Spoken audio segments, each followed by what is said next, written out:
Royals lead 2-1 as they come up in the bottom of the third inning, and as we promised, Danny Duffy was kind enough to join us here in the bottom of the third inning. Duff, good to see you. Hey, what's going on, guys? I have a question. I'm going to jump right to it, and I've been wanting to ask you this.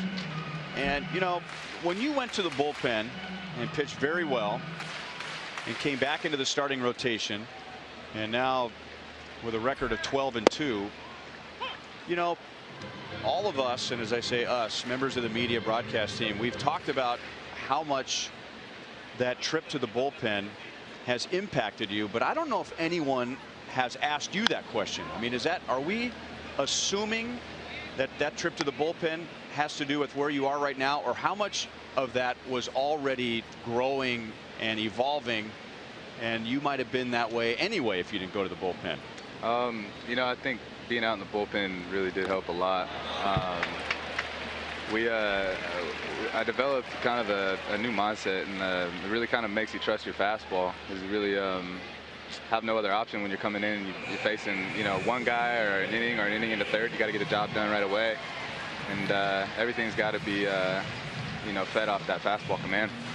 Duff, talk about your slide step and being able to execute all three of your pitches from that slide step, what that does to the hitter, and it messes up his timing. When did you really get confident in that slide step? I've always been pretty confident in it. Obviously, as anything, it needs, you know, polishing, but you know, a couple years back I wasn't as good as I am with it now, but throwing out of the stretch, you know, exclusively has helped a lot. And you know, I'd be shocked if more people didn't throw out of the stretch, or at least quick pitch, you know, like Sequedo and Hochi used to do, and Wade still does. It's very useful.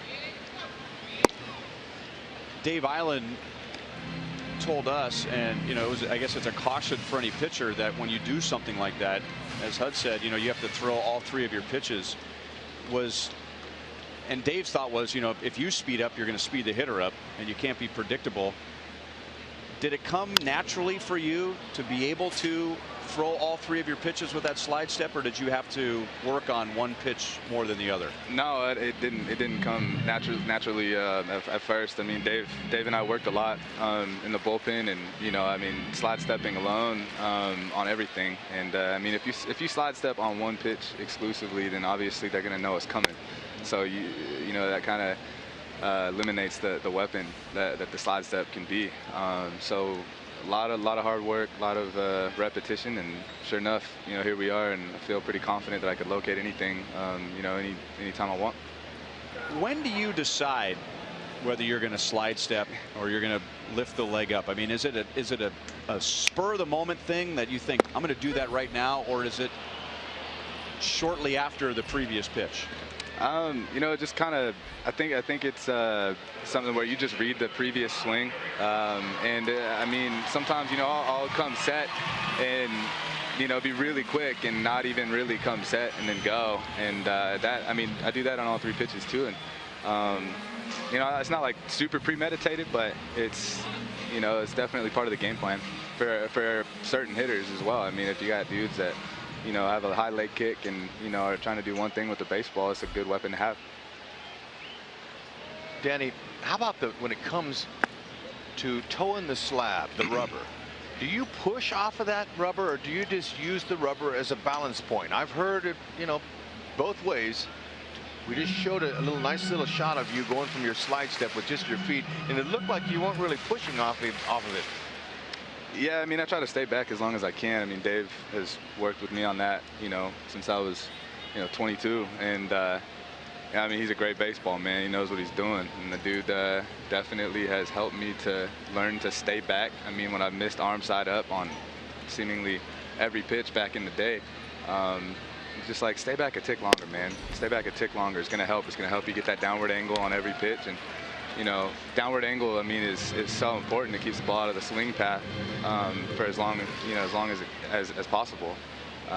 So that has really helped a lot. Staying back just a tick longer, even you know, on the leg kick, it's very important. Burns runs, and no chance for a throw. What, Billy? How about this track team you have? Bunch of great baseball, man, bro.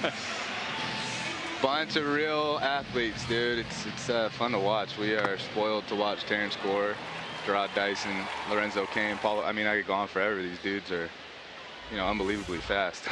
Hey, Duff, how much do you pay attention to statistics and numbers? And if you do, are you impressed to see yourself in most of the top 10 categories? I don't. I don't pay attention to statistics. I think if you get all caught up in that, it kind of sets yourself up for failure. And I just try to go out there and get outs, man. I mean, I've said it 100 times. It sounds really boring, but I just try to get outs and be efficient and get my team back in the dugout and hand the ball off to our bullpen as late as possible in the game. Okay, so it's up to us as the media to bring those stats out to the people, but one that catches my eyes, how beautiful it is today. I loved day game baseball. I was a better player. My numbers were better. And I'm looking at your daytime ERA.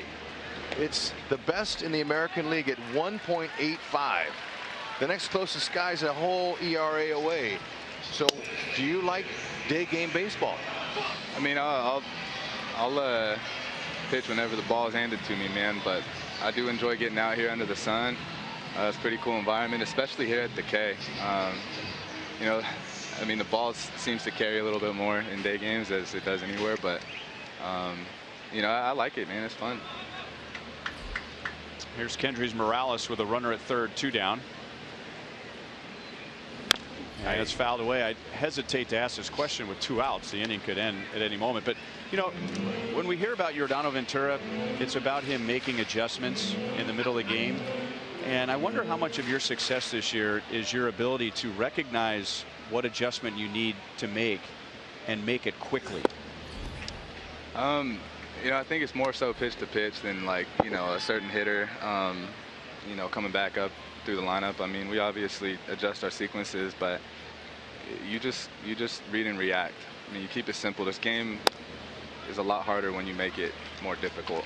And I trust my stuff. I trust, all 3 of my pitches. I trust my defense. I trust our offense, and I just don't. Just try to simplify everything. I just don't get bent out of shape about nothing, and the rest kind of takes care of itself if you prepare. It's pretty bland mindset, but I really enjoyed being this relaxed, competing. Are you better at that this year than in years past? I'd say so. I used to be a little bit energetic out there. That's okay. No, but you got to channel that, and that's one thing that dude over there in their dugout, James Shields, was really, really important to me in my career. Just talking about be you, but make sure that you channel that and don't let your personality or your competitiveness let the game spiral out of control when something goes bad. And there's really nothing on that field that could go wrong enough to the point that you are gonna let the game unravel. He just missed it. Yeah, he did. Actually, he didn't. He got it, but it is a big yard. Duff, thanks a lot for your time, man. Thanks, guys. So Always much good fun talking to watching you pitch this year. Thank you, Ryan. Appreciate it, guys. See you, Duff. See you guys.